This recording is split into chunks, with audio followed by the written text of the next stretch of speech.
जनजागरण सेवा जनसंगति. I, Pooja Kaur and Ankit, welcome you all in this official.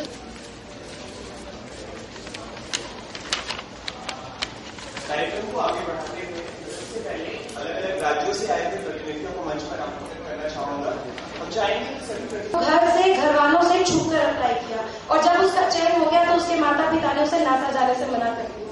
बावजूद इसके उसकी मर्जी से काम करने के लिए इस तरह से संघर्ष करना जरूरी है. अपने अधिकार के लिए चाहे अपने माता पिता ही क्यों ना हो लड़ना जरूरी है. इसके बिना 2011 तक आते आते ये मिशन पूरी तरह से राष्ट्रीय स्तर पर फेल हो और इसके फेल होने की बात स्वीकारने के बाद केंद्र सरकार ने इसकी शब्दों में से 2012 को हटाकर 2020 जोड़ दिया और इसका लक्ष्य 2000 पाएगा है नहीं.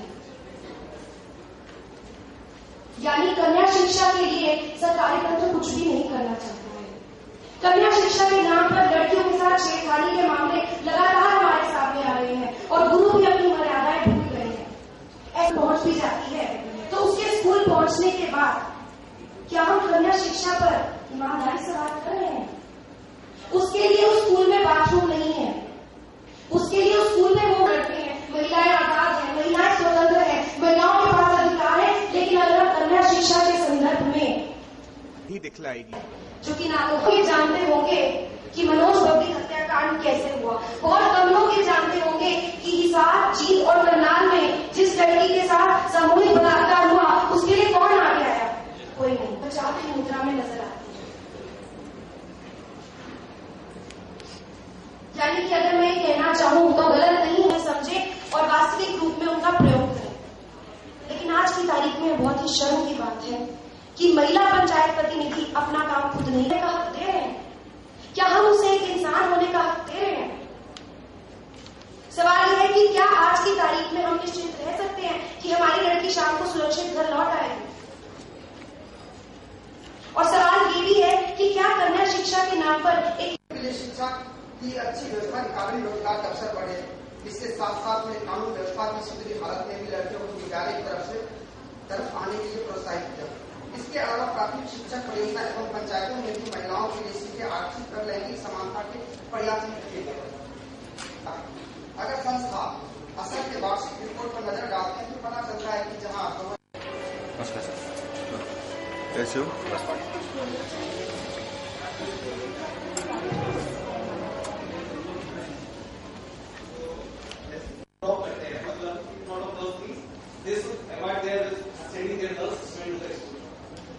उनके लिए टॉयलेट की फैसिलिटी सेपरेट नहीं होती है.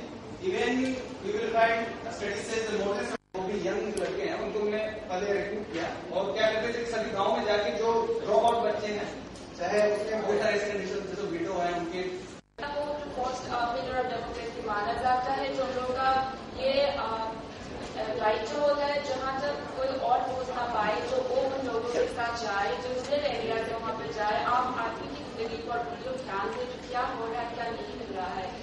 ये कंक्रीट है. बस बात ये है कि हम इसको सॉल्व आउट करें.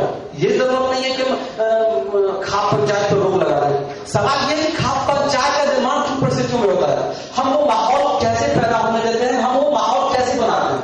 हमें उस माहौल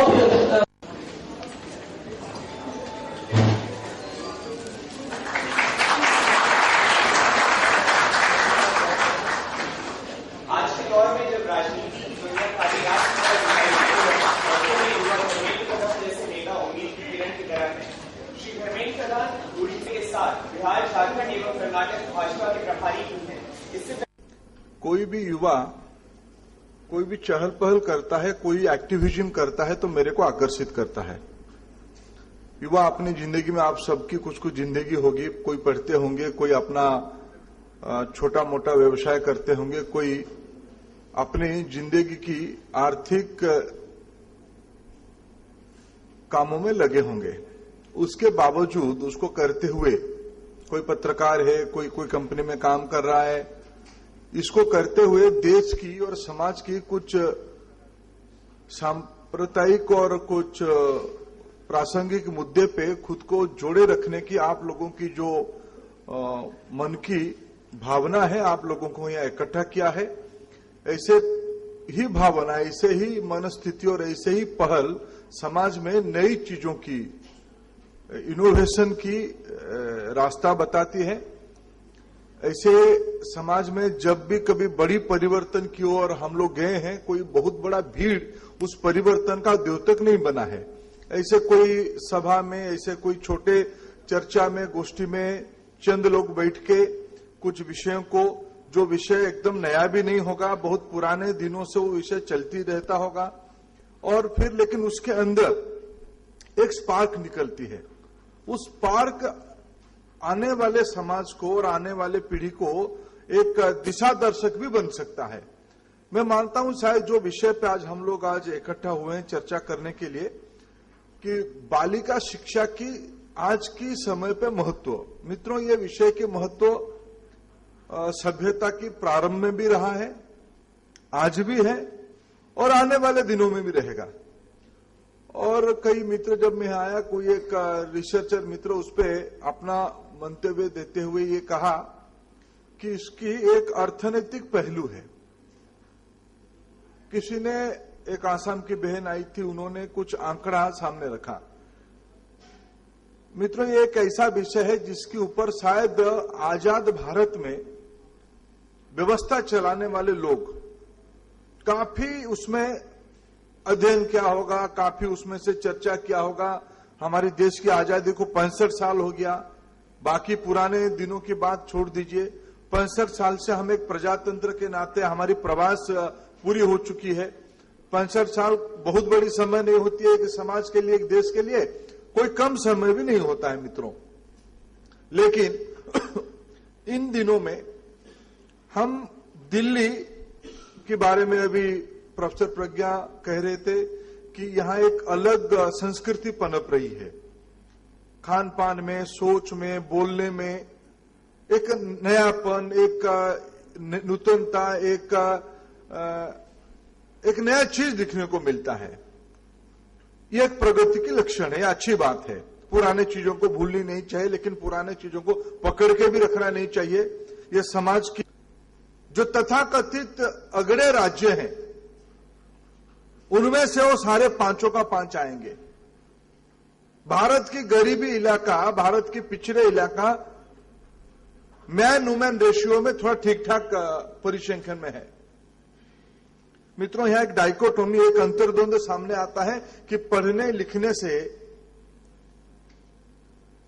आगे बढ़ने से, आर्थिक प्रगति की बाकी चीज आने में, क्या हमारे घर में जो 50% हमारी आबादी की हिस्सा है, हमारी माता, हमारी बहन, हमारी पत्नी, हमारी दादी मां, ये जो वर्ग है, इनको हम उतना मानसिकता में ग्रहण कर पाते हैं कि अपने घरों की बात करें। समाज तो और एक बड़ी परिधि है, हमारी देश तो और एक बड़ी चीज है, हमारे घर से लेके बात करें। ये विषय हमको, हमारे देश में इतिहास क्या रहा है, हमारी शिक्षित लड़की की वह बीज बनेगी जिससे नए समाज का, नई दुनिया का मजबूत। शुभकामनाएं विशेष रूप से मेरे विद्यार्थी कुणाल को स्नेहाशीष और शुभकामनाएं।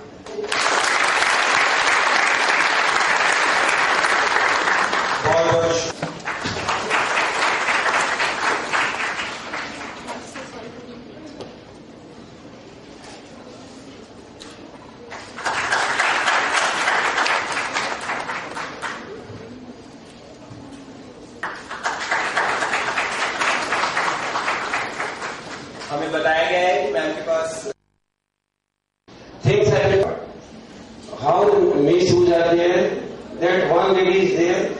Before letting anybody to think about it, that your sister-in-law, she got married 20 years ago before the marriage. How she comes from Bombay to cause domestic violence police? एक हफ्ते पहले नवभारत टाइम्स में खबर आई थी कि डोमेस्टिक वायलेंस, घरेलू हिंसा को लेकर दिल्ली में जो हेल्पलाइन इंट्रोड्यूस की गई है। किसी को नंबर पता है हेल्पलाइन का? मालूम है किसी को? 1098। कभी फोन किया वहां? जरूरत पड़ी? कोई ऐसा है किसी ने कभी फोन किया हो, अपना कोई एक्सपीरियंस बता सकता है? जो महिला हेल्पलाइन है उसमें फोन करो तो कोई फोन उठाता नहीं, कई दिनों तक कोई फोन नहीं उठाता। तो मैंने फिर ट्राई किया, पूरा दिन किसी ने फोन नहीं उठाया। तो मैंने अपनी एक परिचित पुलिस अधिकारी को फोन किया, मैंने कहा कि 1098 क्यों लगाया हुआ है, तो कोई फोन नहीं उठाता। तो बोले इसीलिए तो बनाया है।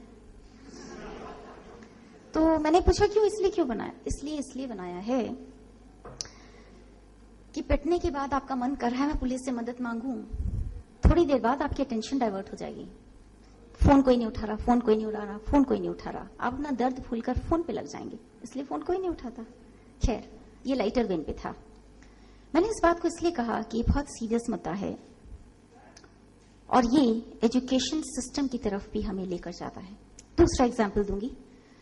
दूसरी खबर आज से करीब 3-3.5 हफ्ते पहले हिंदुस्तान टाइम्स के कवर पेज, फ्रंट पेज में छपी थी। वो खबर ये थी कि दिल्ली के नानकपुरा थाने में 15,000 महिलाएं पिछले साल घरेलू हिंसा के मामले लेकर गईं। उनमें से किसी भी मामले में कुछ भी नहीं हुआ, 100% फेलियर। ये दूसरी घटना है। इन दोनों को जब मैंने ध्यान से देखा तो मैंने देखा कि पिछले 3 हफ्तों में इस पर एक भी खबर कहीं नहीं लिखी गई। फेसबुक में, जिसमें कि हमारी जनरेशन और आपकी जनरेशन इतनी एक्टिव है, वहां पर भी कोई शब्द मैंने नहीं पढ़ा। जो मैं देखती हूँ फेसबुक में, गुड मॉर्निंग, गुड इवनिंग, आज यहाँ घूम कर आए, आज कुतुब मीनार के सामने की फोटो, शाम को गर्लफ्रेंड मिली थी, कल ब्रेकअप हो गया, आज नई गर्लफ्रेंड मिली है। ये हमारी शिक्षा है, हम उसकी बात करते हैं, उसे लाइक करते हैं। या फिर किसका किससे अफेयर चल रहा है और क्या हुआ, और फिर आंदोलनों का देश है आजकल, तो हमारे पास लिखने के लिए फेसबुक में बहुत कुछ है। अब मैं आऊंगी मुद्दे पर।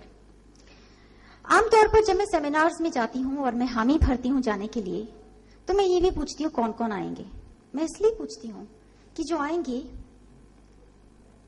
अगर उनके कान खुले होंगे तो काश मेरी आवाज, मुझे उम्मीद होती है कि थोड़ी सी आगे तक जाएगी। टिव रहता है धरनों की वजह से। और अगर आप वहां के थाने में जाकर पता करेंगे तो उस थाने की सबसे बड़ी चिंता होती है लॉ एंड ऑर्डर से ज्यादा वहां होने वाले धरने। और पिछले 1 साल में हिंदुस्तान क्योंकि आंदोलनों का देश हो गया है तो जंतर मंतर एक्टिव हो गया है। लेकिन इस बात का, मुझे उन आंदोलनों पर मैं कोई टिप्पणी नहीं करूंगी, इस बात का दुख मुझे जरूर होता है कि महिलाओं को लेकर आंदोलन क्यों नहीं होते, शिक्षा को लेकर आंदोलन क्यों नहीं होते, बार बार ये बात क्यों नहीं होती कि हमें एजुकेशन सिस्टम को इम्प्रूव करना है। हम ये बात भी क्यों नहीं कहते कि जो आंकड़े हमें दिखाए जा रहे हैं कितने अच्छे हैं और कितने सच्चे हैं। हम ये बात भी क्यों नहीं करते कि ये मिड डे मील्स की का जो जिस परिपाटी पर इन स्कूलों को खड़ा किया गया था, वो कितना अच्छा और कितना पौष्टिक खाना बच्चों को दे रहे हैं। हम ये भी बात नहीं करते कितने स्कूलों में टीचर्स की भर्ती अब तक पूरी क्यों नहीं हुई। ऐसी क्या वजह है कि आपको एलिजिबल टीचर्स नहीं मिल रहे? क्या एलिजिबिलिटी कम है या फिर उसके पीछे कोई और राजनीति चल रही है? कुल मिला के स्कूल से लेकर कॉलेज, यूनिवर्सिटी, तमाम जगह शिक्षा में इतने सारे छेद मुझे दिखाई देते हैं और मुझे अफसोस होता है कि हम एक ऐसे हिंदुस्तान में इस समय रह रहे हैं जिसमें सबसे वाइब्रेंट मीडिया है। इतना मीडिया है, किसी और दुनिया के किसी देश में इतने चैनल्स नहीं हैं। उसके बावजूद ये मुद्दे हाशिए पर हैं। इस समय जैसे मैं देख रही हूं, यहाँ पर एक कैमरा है क्योंकि हम एजुकेशन की बात कर रहे हैं। अभी आप करिश्मा कपूर को बुला लीजिए और आप फिर देखिए करीना कपूर अगर आ जाएं, सैफ अली खान अगर आ जाएं, ऐश्वर्या राय अगर आ जाएं, या अभी अमिताभ बच्चन की पेट में दर्द की खबर आ जाए, तो आप देखिए तमाम चैनल्स कहां से उगकर कहां पहुंच जाते हैं। क्योंकि हमारे लिए ये मुद्दे कहीं से भी इंपॉर्टेंट नहीं है। तभी ये मुद्दे हमारे लिए इंपॉर्टेंट होते हैं जब उसमें कोई स्कैम या स्कैंडल की खुशबू हमें दिखाई देती। अदरवाइज ये सारे के सारे मुद्दे हमारे लिए सिर्फ एक झुंझुना है जिसे कभी कभी हम हिलाकर देखना चाहते हैं। दूसरी चीज, एजुकेशन की जब हम बात करते हैं, क्या हम अपने नए स्टूडेंट्स को ये भी बताते हैं कि कौन सी चीजें गलत हो रही हैं और